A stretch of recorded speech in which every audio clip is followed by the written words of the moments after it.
வணக்கம் மாணவர்களே. இந்த வீடியோவில் 9ஆம் வகுப்பு கணிதம் அலகு 3 இயற்கணிதம் இதில் எடுத்துக்காட்டு 3இல் 14 பார்க்க போகிறோம். என்ன கொடுத்துருக்காங்க பாருங்க. 3x மைனஸ் 2 என்பது 3xன் அடுக்கு 3 plus x square minus 20x plus 12இன் ஒரு காரணியா. இந்த 3x மைனஸ் 2 என்பது இந்த பல்லுறுப்புக்கோட காரணியா இல்லையா நம்ம கண்டுபிடிக்கணும். காரணி தேற்றத்தை நம்ம பயன்படுத்த போகிறோம். அப்போ என்ன செய்யணும்னா இந்த 3x மைனஸ் 2 இருக்கு இல்லையா, இதை இந்த வகுத்தியை நம்ம 0க்கு சமப்படுத்திடுவோம். 0க்கு சமப்படுத்தியாச்சு. 3x மைனஸ் 2 இங்கே வந்தால் ப்ளஸ் 2ஆக மாறிடும்.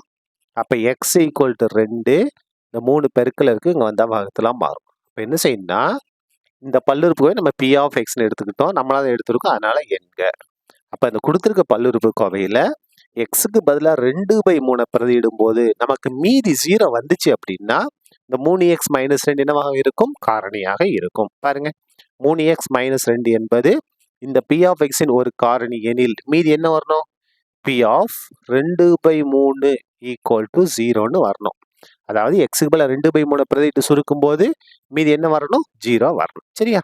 இப்போ பாருங்க, p ஆஃப் எக்ஸுக்கு பதிலாக என்ன பிரதியிட போகிறோம்? 2/3 ஈக்குவல் டு இந்த 3 அப்படியே வந்துருமா? எக்ஸுக்கு பதிலாக 2/3 அடுக்கு 3 பிளஸ் எக்ஸுக்கு பதிலாக 2/3 அடுக்கு 2 மைனஸ் 20 அப்படியே வந்துடும். எக்ஸுக்கு பதிலாக 2/3 இந்த பிளஸ் 12 அப்படியே வந்துடும். இப்போ பாருங்க, இந்த இடத்துல இந்த 3 அப்படியே வந்துடும். 2ன் அடுக்கு 3 3ன் அடுக்கு 3 இதான் அர்த்தம். இந்த அடுக்கு இருக்கு இல்லையா, இந்த அடுக்கு 3 தொகுதிக்கும் பொதுவானது, பகுதிக்கு பொதுவானது. அப்போ 2ன் அடுக்கு 3 2 3 தடவை எழுதி பாருங்க. 2 பெருக்கல் 2 பெருக்கல் 2 அப்போ எத்தனை வரும்? 8 வந்துடும். 3ன் அடுக்கு 3 3 தடவை எழுதி பெருக்கணும். 3 பெருக்கல் 3 பெருக்கல் 3 பெருக்குங்க. 3 9 9 27. சரியா? இந்த இடத்துல பாருங்க, 2 ஸ்கொயர் 2 ஸ்கொயர்னா 2 பெருக்கல் 2 4. 3 ஸ்கொயர் இந்த அடுக்கு வந்து 2க்குமே பொதுவான. சரி, தனித்தனியாக என்ன செய்யலாம்? வர்க்கப்படுத்தலாம், ஸ்கொயர் பண்ணலாம். 3 ஸ்கொயர் 3 ஸ்கொயர்னா 3 பெருக்கல் 3 9 மைனஸ் பெருக்குங்க. 22 40/3 பிளஸ் 12/1. இப்போ பாருங்க, இந்த இடத்துல கேன்சல் பண்ணுவோமா?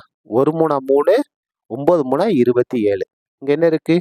8/9 பிளஸ் 4/9 மைனஸ் 40/3. இங்கே பாருங்க, இங்கே எல்லாமே என்ன இருக்கு? 9 9 இருக்கு. அப்போ இங்கேயும் 9 வந்தால் நம்ம கணக்கை ஈஸியாக முடிச்சிடலாம். அப்போ என்ன செஞ்சிடலாம்?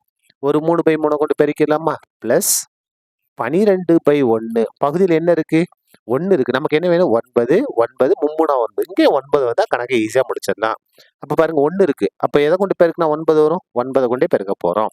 பகுதியும் தொகுதியும் 9 கொண்டு பெருக்கியாச்சு. இப்போ பாருங்க, பகுதி சமமாக இருக்கு. 9 9 3 9 1 9 9. அப்போ ஒரு தடவை எழுதினா போதும் பகுதியை. தொகுதியை நம்ம அப்படியே இது பண்ணலாம். பாருங்க, இந்த 8 அப்படியே வந்துடும், இந்த 4 அப்படியே வந்துடும், மைனஸ் இதை பாருங்க, இந்த இடத்துல 4 12. அப்போ 40 இதை பெருக்குனா 120 பிளஸ் இதை பெருக்கலாமா? என்ன வரும் பாருங்க, 12 9 எத்தனை?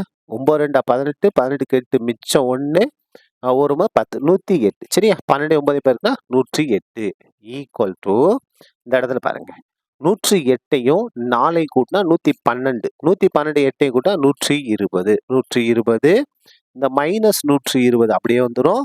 இந்த பை 9 அப்படியே வந்துடும். பாருங்க, தொகுதியில் பாருங்க, 120 மைனஸ் 120 0 0/9. எங்க 0 வந்திருக்கு? நமக்கு தொகுதியில் 0 வந்திருக்கு. தொகுதியில் 0 வந்தால் அதோடைய மதிப்பே 0. அப்போ பாருங்க, 0 வந்துருச்சு.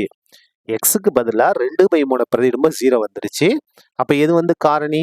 3x மைனஸ் 2 என்பது 0 வந்ததுனால தேர்ஃபோர் 3x மைனஸ் 2 என்பது எதோட காரணி?